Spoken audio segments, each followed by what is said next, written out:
ini luar biasa. Yesus dahsyat. Yes, yes, yes. Nah, sebelum kita mendengarkan firman Tuhan, kita akan mengangkat pujian tentang mujizat-mujizat Tuhan Yesus. Yuk kita nyanyi bareng-bareng.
Baik adik-adik, sebelum kita mulai untuk mendengarkan firman Tuhan pada hari ini, mari kita tutup mata kita lipat tangan, kita berdoa terlebih dahulu ya. Tuhan Yesus, terima kasih Tuhan atas hari yang telah Engkau berikan untuk kami pada hari ini. Kalau sebentar Tuhan, kami akan mendengarkan firman-Mu. Tuhan berikan hikmat kepada kami, Tuhan buka telinga dan hati kami untuk kami dapat mengerti apa yang ingin Tuhan sampaikan kepada kami pada hari ini. Terima kasih Tuhan, dalam nama-Mu kami telah berdoa dan mengucap syukur. Haleluya, amin. Oke adik-adik, jadi hari ini Cici Hana akan membicarakan mengenai mujizat-mujizat yang pernah Tuhan Yesus lakukan. Kenapa nggak diceritain satu-satu? Karena terlalu banyak mujizat yang pernah Tuhan lakukan. Nah, terlebih dahulu, ada yang tahu nggak mujizat itu apa sih? Nah, mujizat itu adalah kejadian atau peristiwa yang sulit dijangkau oleh akal dan kemampuan manusia. Nah, artinya apa ya? Intinya, mujizat itu adalah sesuatu yang tidak bisa dilakukan oleh manusia. Jadi cuma bisa dilakukan oleh Tuhan saja. Tapi kalau misalkan kita pernah dengar ada bapak pendeta bisa menyembuhkan orang sakit, dia kan orang biasa, kok bisa ya melakukan mujizat? Jadi bapak pendeta dan lain-lain bisa melakukan mujizat juga seperti menyembuhkan orang sakit kalau diberi kuasa oleh Tuhan Yesus. Jadi tetap perlu kuasa dari Tuhan Yesus ya. Nah, di dalam Injil tercatat kurang lebih sekitar 36 mujizat yang Tuhan Yesus lakukan. Tapi menurut Yohanes, dalam Yohanes 20 ayat 30 sampai 31, mujizat yang dicatat di Alkitab itu belum semuanya loh yang Tuhan Yesus lakukan. Mungkin hanya sebagiannya. Jadi berarti Tuhan Yesus lakukan mujizat itu banyak sekali. Tapi yang dicatat di Alkitab aja sudah cukup untuk membuktikan kemuliaan Tuhan. Nah, ada yang inget gak mujizat Tuhan Yesus yang pertama apa sih? Mujizat Tuhan Yesus yang pertama kali dilakukan yaitu mengubah air menjadi anggur di sebuah pernikahan di kota Kana. Ketika Tuhan Yesus dan ibunya lagi datang ke sebuah pernikahan nih, terus anggurnya habis. Nanti pengantinnya malu kalau anggurnya habis gak bisa kasih ke tamu-tamunya. Lalu ibunya Tuhan Yesus minta Tuhan Yesus untuk bantu mereka. Ibunya Tuhan Yesus bilang ke para pelayan, dengerin ya apa kata dia, ikutin ya. Lalu Tuhan Yesus menyuruh para pelayan untuk mengisi tempayan dengan air biasa, tapi setelah itu airnya berubah menjadi anggur. Dan para tamu yang ada di sana ketika minum anggur itu bilang, wah anggur ini malah lebih enak loh daripada yang sebelumnya tadi. Lalu ada mujizat apa lagi ya yang Tuhan Yesus lakukan? Siapa yang ingat apa yang berkaitan dengan 5 roti dan 2 ikan? Tuhan Yesus memberi makan berapa orang ya? 5 orang? 6 orang? Enggak, dengan 5 roti dan 2 ikan, Tuhan Yesus bisa memberi makan 5.000 orang. Dan bahkan masih sisa lagi loh, masih sisa 12 keranjang.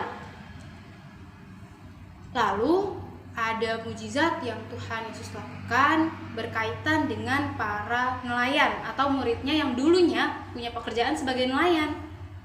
Ada uang koin di dalam mulut ikan. Kira-kira ada yang bisa melakukannya nggak ya kalau orang biasa kayak kita? Terus juga ketika murid-muridnya bilang abis melaut nggak dapet ikan, lalu Tuhan Yesus bilang tebarkan jala. Mereka nurut sama Tuhan Yesus. Perahunya sampai kepenuhan sama ikan. Setelah itu beberapa kali Tuhan Yesus menyembuhkan orang yang sakit. Contohnya ada perempuan yang sakit perdarahan, ketika dia memegang ujung jubah Yesus, dia disembuhkan. Tuhan Yesus juga menyembuhkan orang yang buta sehingga ia bisa melihat. Ada 3 kejadian loh ketika Tuhan Yesus menyembuhkan orang buta. Tuhan Yesus menyembuhkan orang buta di Betsaida. Terus juga Tuhan Yesus menyembuhkan orang buta yang bernama Bartimeus. Dan juga Tuhan Yesus yang menyembuhkan orang buta lainnya. Terus juga ada Tuhan Yesus menyembuhkan orang bisu, orang tuli, bahkan orang lumpuh sehingga ia bisa berjalan. Terus Tuhan juga pernah menyembuhkan orang yang sakit kusta. Seperti ada kisah 10 orang kusta yang datang kepada Tuhan Yesus minta disembuhin. Ketika udah disembuhin, tapi cuma 1 orang yang kembali untuk berterima kasih. Nah, dari sini kita juga belajar ya, kalau Tuhan Yesus sudah tolong kita harus mengucap syukur dan berterima kasih sama Tuhan Yesus. Nah, terus ada juga yang inget gak? Tuhan Yesus bisa menghentikan atau meredakan angin ribut. Ketika murid-muridnya udah takut tenggelam, Tuhan Yesus menghentikan badai tersebut. Tuhan Yesus juga pernah melakukan mujizat lainnya, yaitu berjalan di atas air. Wah, banyak banget ya ternyata mujizat yang Tuhan Yesus lakukan. Dan yang Cici tadi sebutin belum semuanya, baru sedikit banget. Nah, yang terakhir nih, Tuhan Yesus pernah membangkitkan orang mati. Ada 3 orang juga yang Tuhan Yesus pernah bangkitkan. Siapa aja, hayo? Yang pertama, Tuhan Yesus membangkitkan Lazarus, yaitu saudara dari Maria dan Marta. Terus Tuhan Yesus pernah membangkitkan anak seorang janda di Nain. Dan yang ketiga, Tuhan Yesus pernah membangkitkan anak perempuan Bapak Yairus. Nah, kalau cerita tentang anak Bapak Yairus, Cici Hana udah pernah ceritain beberapa bulan yang lalu. Coba diingat-ingat lagi ya. Nah, untuk cerita tentang Tuhan Yesus membangkitkan Lazarus, lengkapnya nih adik-adik bisa baca di Yohanes 11 ayat 1 sampai 44. Di situ, kenapa sih Tuhan Yesus mau membangkitkan Lazarus? Nih, kita baca dulu ya. Di Yohanes 11 ayat 14 sampai 15.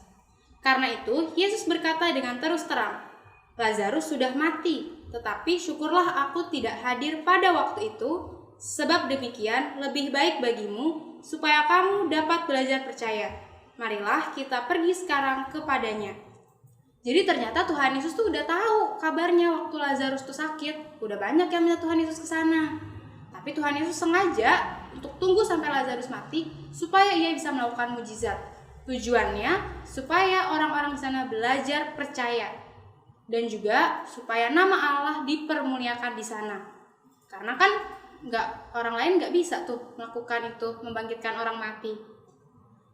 Nah, terus kita bisa baca di Yohanes 11 ayat 40. Jawab Yesus, bukankah sudah kukatakan kepadamu, jikalau engkau percaya, engkau akan melihat kemuliaan Allah. Jadi syaratnya untuk kita melihat mujizat Tuhan Yesus atau merasakan mujizat Tuhan Yesus, yang pertama kita harus percaya. Kita percaya kalau Tuhan Yesus mampu melakukannya. Lalu setelah Tuhan Yesus melakukan mujizat, yang terakhir yang tadi, kita harus mengucap syukur dan berterima kasih kepada Tuhan Yesus. Nah, untuk mujizat-mujizat lainnya yang ada di Injil, ada di video ini. Kalian boleh minta mama atau papa atau kalian sendiri pause dulu videonya, dan kalau mau tahu lengkapnya boleh dibaca karena udah ada ayat-ayat firman Tuhannya di sana.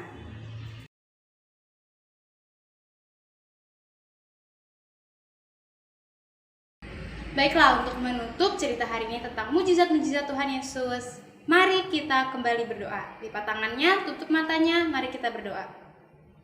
Tuhan Yesus, terima kasih Tuhan atas firman-Mu yang telah Engkau berikan pada hari ini. Kami belajar Tuhan bahwa ketika kami percaya, kami dapat merasakan mujizat Tuhan. Ajar kami Tuhan untuk mau percaya kepadamu dan untuk mengucap syukur dan berterima kasih setelah kami merasakan mujizat-Mu. Engkau memberkati Tuhan rencana kami setelah ini. Kami menyerahkan hidup kami ke dalam tangan-Mu. Dalam nama Tuhan Yesus, haleluya, amin. Sampai bertemu di Bible Storytelling berikutnya. Shalom.